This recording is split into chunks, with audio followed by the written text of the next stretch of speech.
half of Afghanistan's population is facing severe food shortages this winter, the UN has warned, as it calls for millions of dollars in funding to head off the crisis.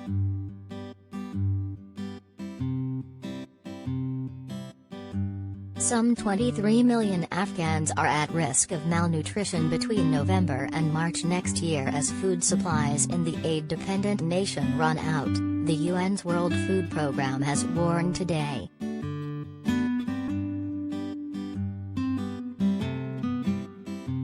It says $220 million per month may be needed to keep the country fed, after the collapse of the government and Taliban takeover combined with drought and the COVID pandemic to devastate supplies.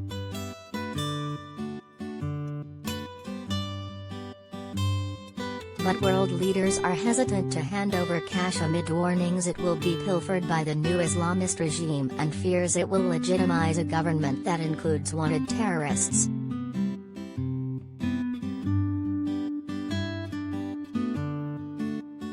David Beasley, executive director of the World Food Programme, said the future facing Afghanistan is now among the world's worst humanitarian crises, if not the worst, as he sounded the alarm on Monday.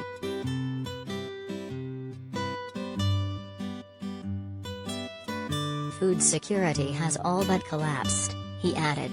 This winter, millions of Afghans will be forced to choose between migration and starvation unless we can step up our life-saving assistance, and unless the economy can be resuscitated.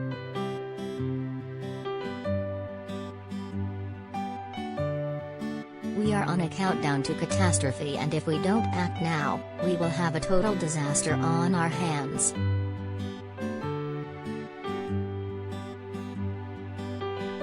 Afghanistan has long been reliant on donations to support itself and, even before the Taliban seized control, some 40% of its GDP came from overseas aid.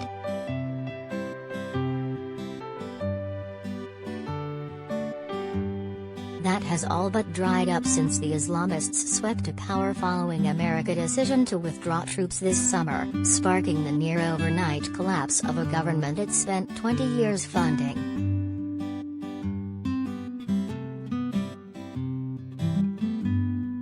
Corruption was common under the US-supported government, with funds meant to help Afghans diverted into the pockets of contractors, officials and warlords.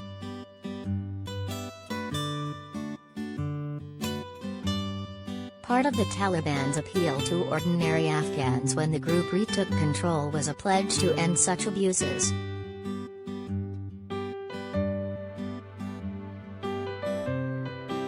But few believe the new administration will be any different, only this time the money may be diverted to fund terrorism rather than to line people's pockets.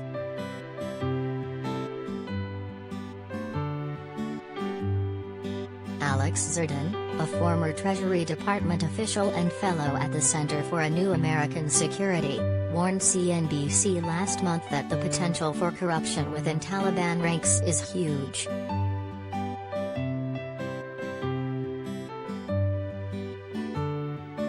A quarter of Afghanistan's banks are state-owned, he said, along with the national bank, which would typically be used to move large volumes of cash around.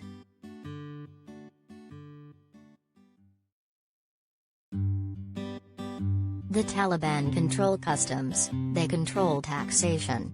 They were in the extortion business a month ago, and I don't think they're going to change, he said.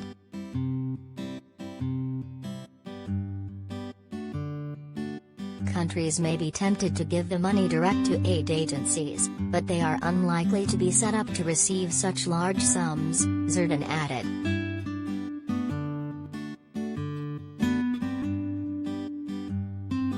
Andreas Krieg, an associate professor at King's College London, warned that humanitarian funds will inevitably get into the wrong hands in developing nations run by regimes such as the Taliban.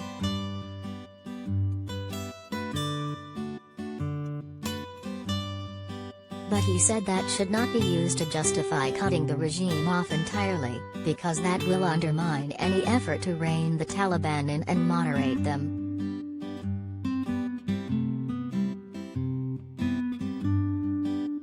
leaders did raise some $1 billion in UN funding for aid efforts in Afghanistan last month, but must now work out how to get it into the country while bypassing the new government.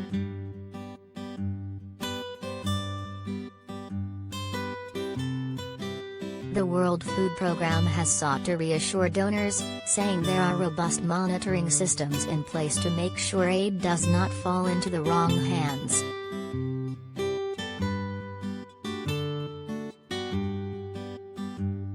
We conduct routine monitoring activities to ensure accountability and improve the quality of our programs, a statement added.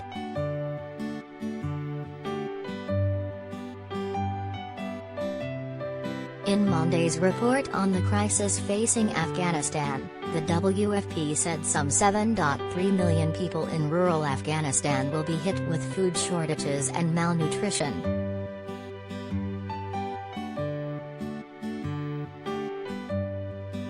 But it added that tens of millions more living in all major urban centers are also facing crisis as the country's economy all but collapses, with wages of government employees, which were funded from overseas, going unpaid.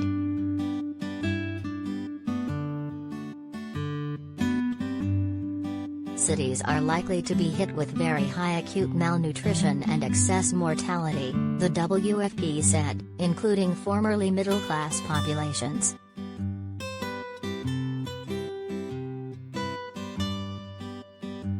To meet the scale of needs, the UN will need to mobilize resources at unprecedented levels, the report added.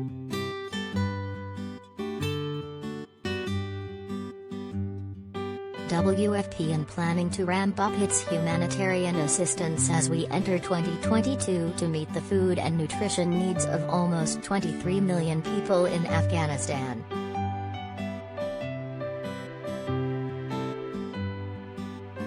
To meet the task at hand, WFP may require as much as $220 million per month.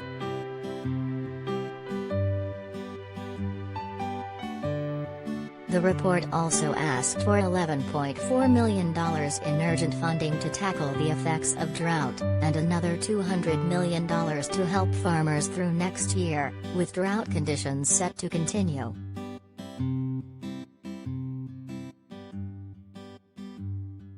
Earlier this month, the Taliban insisted that the U.S. has committed to handing over humanitarian aid after a meeting with senior officials.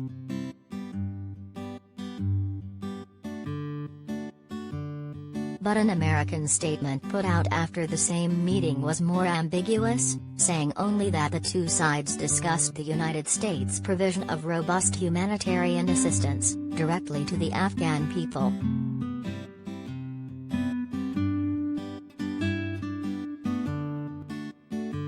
Congress has been debating how to help the Afghan population since the government collapsed in August, in a way which does not prop up the Taliban.